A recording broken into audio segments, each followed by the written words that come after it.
Hello, everyone, and welcome to Hello Word.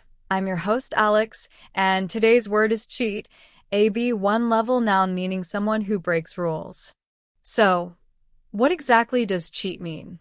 Well, a cheat is a person who acts dishonestly to gain an unfair advantage, especially in a game, examination, or other competitive situation.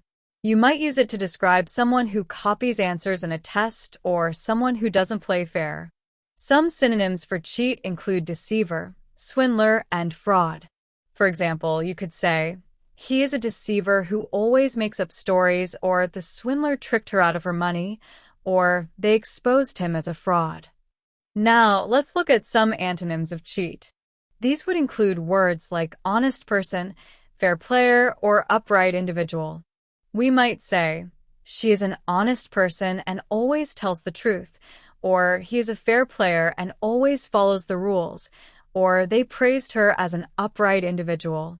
In everyday life, you might hear people say, don't be a cheat, when they're telling someone to play fair, or you might hear about a test cheat, when referring to someone who copied answers on an exam. You can also use it in phrases such as, he's a cheat, or that's cheating. Here are some examples. The student was caught trying to cheat on the test, or it's not fair to cheat at a board game, or she felt like she was cheating herself by not studying. To summarize, cheat is a noun referring to someone who breaks rules to gain an unfair advantage. We've explored synonyms like deceiver, swindler, and fraud, and antonyms like honest person, fair player, and upright individual. Thanks so much for joining me today on Hello Word. If you enjoyed this episode, please subscribe to the podcast and leave a review.